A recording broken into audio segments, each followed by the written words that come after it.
आप सुन रहे हैं डॉक्टर संतोष पवार द्वारा लिखित कहानी ज़ेब्रा क्रॉसिंग पर दम तोड़ती जिंदगी। खूबसूरत शहर की खूबसूरत सुबह। सूरज की पहली किरणें जब धरती पर पड़ी तो ऐसा लगा मानो प्रकृति ने सोने की चादर ओढ़ा दी हो। सुबह की ठंडी हवा किसी प्रिय के कोमल स्पर्श सी हर मन को सुकून दे रही थी। पक्षियों की चहचहाहट किसी मधुर राग की शुरुआत जैसी लग रही थी और हर चेहरे पर मुस्कान बिखेरती यह ताजगी दिन को खास बना रही थी। लेकिन जैसे जैसे समय बीतता गया, सूरज अपनी चमक समेटने लगा और शाम की हल्की सुनहरी रोशनी धीरे धीरे अंधेरे में बदल गई। रात ने अपनी मखमली चादर आसमान पर फैला दी और सड़कों पर जलती बत्तियां किसी दुल्हन की सजावट की तरह चमकने लगी। ठंडी हवा अब एक उदास गीत की तरह बह रही थी और दूर टिमटिमाती रोशनी अंधकार से जूझने की कोशिश कर रही थी।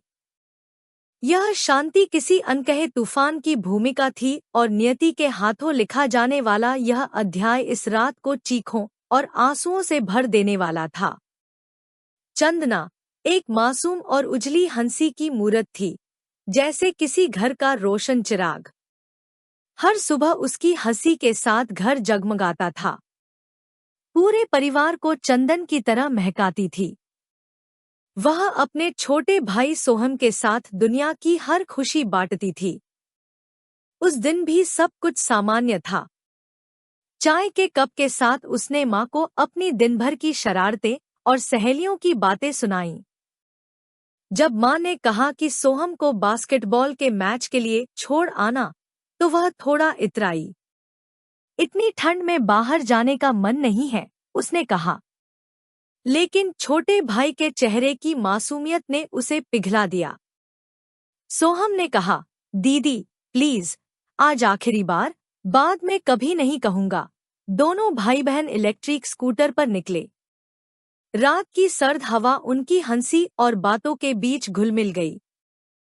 चंदना उसे समझा रही थी, जीत हार से ज्यादा खेलने की कोशिश मायने रखती है। सोहम उसकी बातों को सुनते हुए मुस्कुरा रहा था।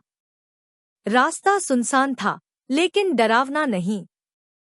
सड़क के दोनों ओर खजूर, नीम, पीपल और बरगद के घने पेड़ खड़े थे, जैसे किसी गहरी सोच में डूबे हों। दूर दूर तक लाइट्स की चमक थी। चंदना ने सोहम को सही सलामत खेल के मैदान तक पहुंचाया। जाओ, अच्छे से खेलना, उसने मुस्कुराकर कहा। चंदना वापस घर के लिए निकली। उसकी स्कूटर धीमी गति से चल रही थी, जैसे वह खुद अपने ख्यालों में खोई हो। उसकी आंखों में सुनहरी यादों का एक सागर था, माँ की बातें, सहेलियों की हंसी और भाई का मासूम चेहरा। तभी जैसे समय अचानक ठहर गया।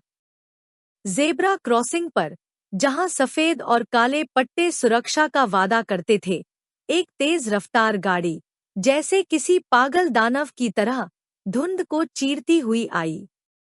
उस गाड़ी की बेकाबू रफ्तार ने चंदना को अपनी चपेट में ले लिया। एक पल में सब कुछ बदल गया।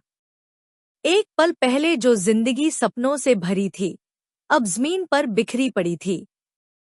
उसकी स्कूटर हवा में उछली और चंदना जमीन पर जा गिरी। सड़क पर फैलता खून, मानो सफेद पट्टों को एक गहरी लाली से रंग गया हो। गाड़ी का चालक, जो इस त्रासदी का कारण बना, बिना रुके भाग गया। चंदना सड़क पर तड़प रही थी, लेकिन मदद के लिए कोई नहीं था। उसकी सांसें थम रही थी और आंखों में अधूरे सपनों की परछाई तैर रही थी। आसमान की चांदनी जैसे उस पर झुककर रो रही थी। ठंडी हवा भी थम गई, उसमें एक दर्द भरी सिसकी घुल गई थी और पेड़, जो अब तक किसी कवि की कल्पना लग रहे थे, गहरे शोक में खामोश खड़े थे।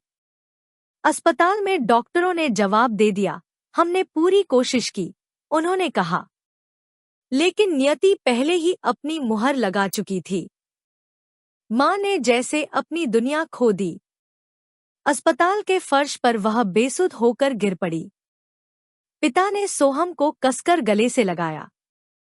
सोहम अब भी अपनी दीदी की आवाज सुनने की उम्मीद कर रहा था। शहर में खामोशी छा गई।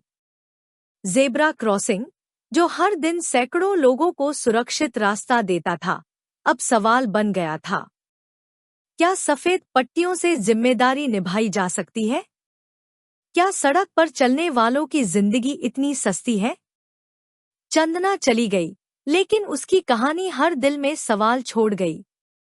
उसकी माँ की सूनी आंखें अब हर तेज रफ्तार गाड़ी को देखती हैं, मानो सवाल कर रही हों, क्या तुम्हें इतनी जल्दी थी कि मेरी बेटी की जिंदगी कुर्बान हो गई? सोहम हर जेब्रा क्रॉसिंग पर ठहर जाता है, दीदी की याद में एक पल के लिए चुप हो जाता है। चंदना की मौत सिर्फ एक हादसा नहीं थी, बल्कि यह एक चेतावनी थी। यह उन माता पिता के लिए थी जो अपने बच्चों को सड़क पर चलने की सावधानी नहीं सिखाते। यह उन गाड़ी चालकों के लिए थी जो लापरवाह होकर सड़क पर दूसरों की जिंदगियां खतरे में डालते हैं। यह कहानी सिर्फ चंदना की नहीं है, यह हर उस व्यक्ति की है जो सड़क पर चलता है। सड़क सुरक्षा केवल कानूनों से नहीं आती, यह हमारे दिलों में संवेदनशीलता से आती है। अगर हम सब अपनी जिम्मेदारी समझें, तो कोई और चंदना जेब्रा क्रॉसिंग पर अपनी जिंदगी नहीं गंवाएगी। चंदना की चमकती आंखें अब आसमान का हिस्सा बन गई हैं।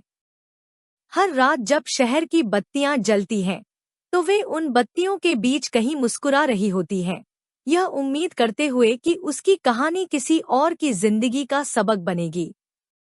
अभी आप सुन रहे थे स्वरा की आवाज में डॉक्टर संतोष पवार की कहानी जेब्रा क्रॉसिंग पर दम तोड़ती जिंदगी।